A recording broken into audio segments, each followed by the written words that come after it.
la feroz batalla de Mitre contra Calfucurá en Sierra Chica.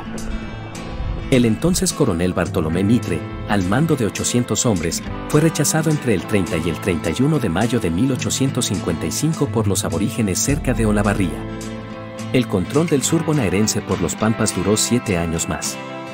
La pérdida de ese combate le valió al luego presidente el mote burlón de Bartolo Sierra Chica. Si estás interesado en conocer al detalle los pormenores de este desconocido choque de fuerzas, te invitamos que te quedes hasta el final para que no te pierdas ni un detalle. La feroz batalla de Mitre contra Calfucurá. Sin más preámbulos, comencemos. Entre el 24 de mayo y el 1 de junio de 1855 se produjo una de las empresas militares más ásperas de la lucha contra los aborígenes en la conquista del desierto, la campaña de Sierra Chica, que tuvo lugar en torno a la localidad de Sierra Chica, actual partido de Olavarría en la provincia de Buenos Aires. Hacia 1855, la frontera sur con el aborigen se apoyaba en una línea militar que corría por el sur de las provincias de Mendoza, San Luis, Córdoba y Santa Fe, pasando por el norte, oeste, centro, sur y costa sur de la provincia de Buenos Aires. Al norte, la frontera era asegurada por una línea militar contra los aborígenes del Gran Chaco. Las relaciones con los aborígenes eran muy inestables. Para mantener la paz, los gobiernos debían someterse a una humillante y extorsiva política de abastecimiento y racionamiento con los aborígenes, a cambio de no atacar ni invadir fronteras y provincias. Durante sus gobiernos, Juan Manuel de Rosas mantuvo una relativa paz a través del negocio pacífico desde 1829 a 1852. Pero a la caída de Rosas en la batalla de Caseros el 3 de febrero de 1852 se inició la difícil organización y unidad nacional. El Acuerdo de San Nicolás, convocado por Justo José de Urquiza para organizar el país, fue rechazado por Buenos Aires. Las relaciones con la Confederación Argentina se complicaron. El 11 de septiembre de 1852 los porteños se levantaron contra Urquiza y constituyeron el Estado de Buenos Aires. El Estado de Buenos Aires y la Confederación Argentina permanecieron separados, conviviendo en cierta paz. Los aborígenes aprovecharon aquella situación para olvidar los tratados y renovaron, con mayor violencia, sus incursiones sobre fronteras y provincias, especialmente Buenos Aires. Atacaron estancias y poblaciones para apoderarse de ganado, capturar personas, saquear y depredar. Por caminos bien definidos, arreaban el ganado desde la provincia de Buenos Aires para venderlo en Chile. El cacique más poderoso fue el mapuche araucano Calfucurá, nacido en Chile e instalado en Salinas Grandes, hoy La Pampa, desde 1834. Formó y lideró la Confederación de Salinas Grandes, compuesta por diversos pueblos aborígenes de Pampa y Patagonia, y fue el auténtico amo y señor del desierto hasta 1873.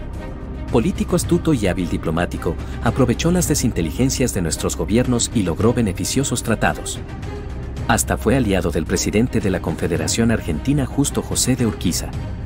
Conocía perfectamente el territorio y las rastrilladas y, como conductor militar, apostaba a la movilidad de su caballería y a sus numerosos guerreros de lanza.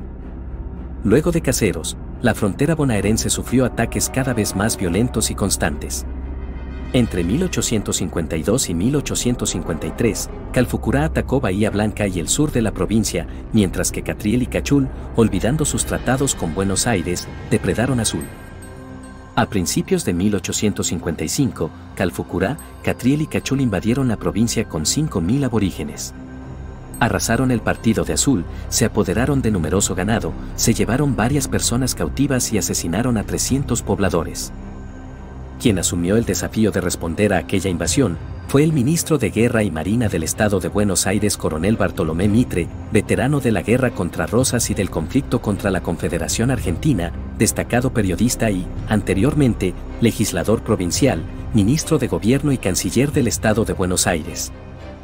El coronel Bartolomé Mitre decidió combatir primero a los Pampas de Catriel y Cachul, aliados de Calfucurá, para luego continuar la campaña contra el líder de Salinas Grandes. Organizó una operación combinada sobre la frontera sur bonaerense, con 2 columnas que debían operar estrechamente coordinadas. La columna comandada personalmente por el ministro coronel Bartolomé Mitre operaría desde Azul sobre las tolderías de Catriel, en Sierra Chica, mientras que la columna del coronel Laureano Díaz, comandante de la frontera centro, partiría desde Fuerte Cruz de Guerra, actual 25 de mayo, para actuar contra las tolderías de Cachul, entre las lagunas Blanca Grande y Blanca Chica. buscarían sorprender, acorralar y atacar por flancos y retaguardia a los Pampas y, conseguido el triunfo, se reunirían en Sierra Chica para continuar las operaciones.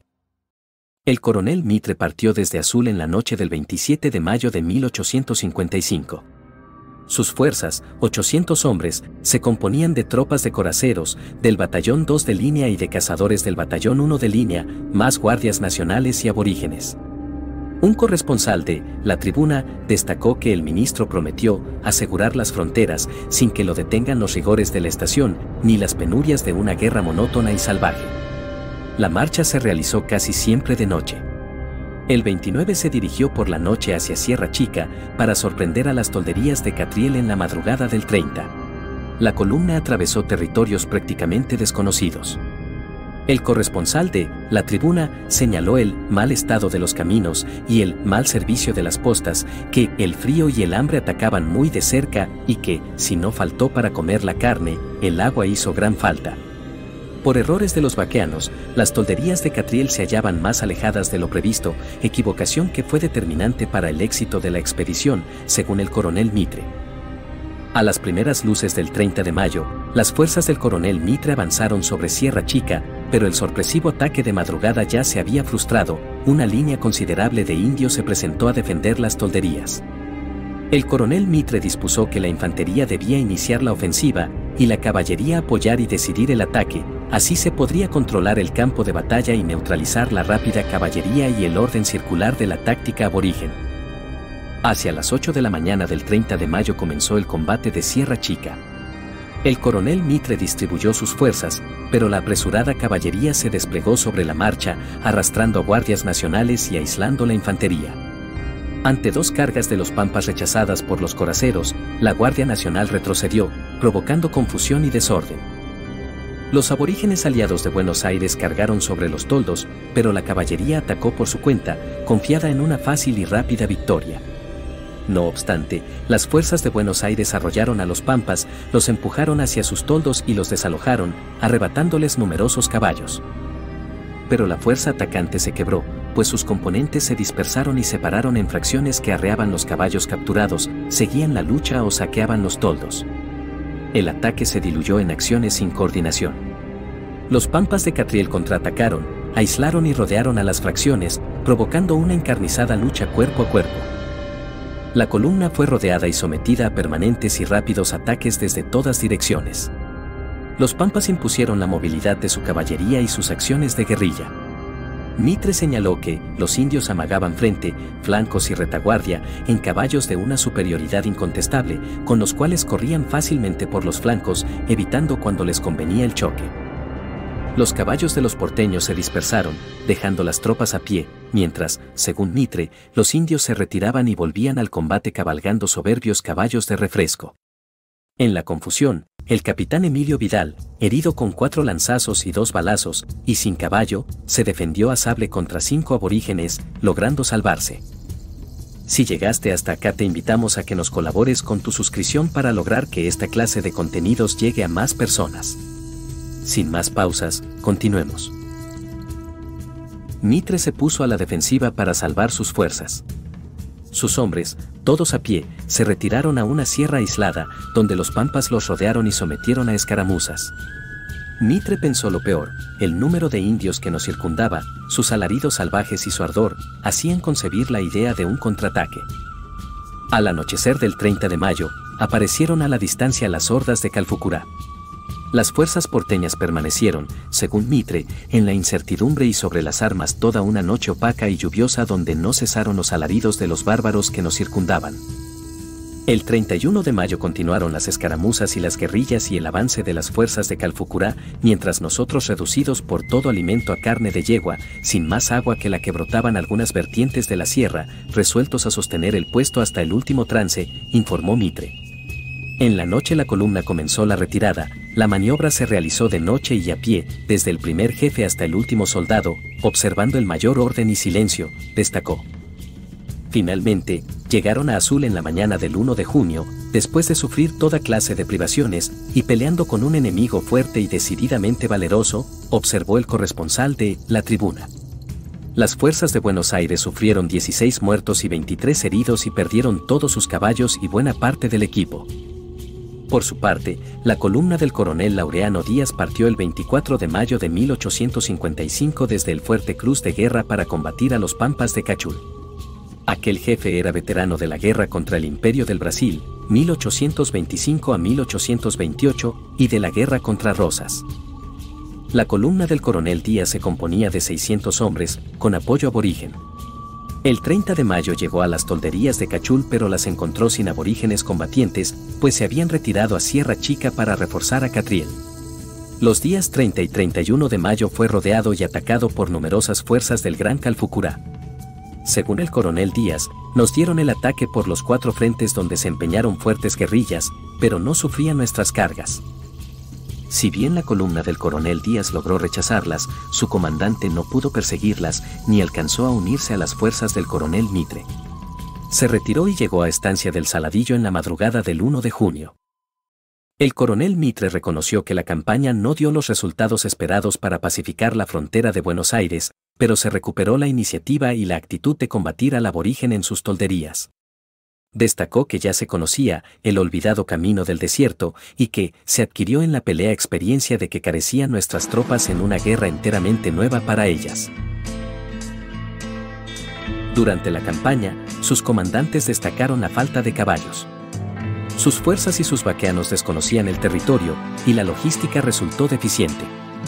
Las fuerzas porteñas fueron escasas y marcharon divididas, carecían de instrucción y disciplina, no contaron con jefes subordinados capaces de imponer autoridad en momentos críticos y tampoco poseían suficiente experiencia para combatir aborígenes conocedores del terreno y organizados en guerrillas con una táctica móvil, evasiva y desgastante. Catriel, Cachul y Calfucurá salieron fortalecidos, en tanto el Estado de Buenos Aires cedió a mayores exigencias de aquellos líderes y soportó el retroceso de su línea fronteriza. El mismo Mitre advertirá que el problema aborigen se solucionaría en 300 años. Para desprestigiar al general Bartolomé Mitre, expresidente de la Nación, 1862 a 1868, sus adversarios políticos utilizaron, en 1875, las páginas de El Mosquito para burlarse de su derrota en el combate de Sierra Chica, 30 y 31 de mayo de 1855, nombrándolo Bartolo Sierra Chica. Luego de Sierra Chica, nuestros gobiernos intentarán diversas campañas contra los aborígenes, pero todas terminarán en derrota. Habrá que esperar recién a 1872 cuando, en el combate de San Carlos, se produzca un punto de inflexión en el complejo proceso de la conquista del desierto y en las difíciles relaciones con el mundo aborigen. Así llegamos al final de este video, esperamos que te haya gustado descubrir esta historia junto a nosotros. Te invitamos a suscribirte y activar las notificaciones para estar al tanto de nuestras actualizaciones. Nos vemos en un próximo video. Hasta luego.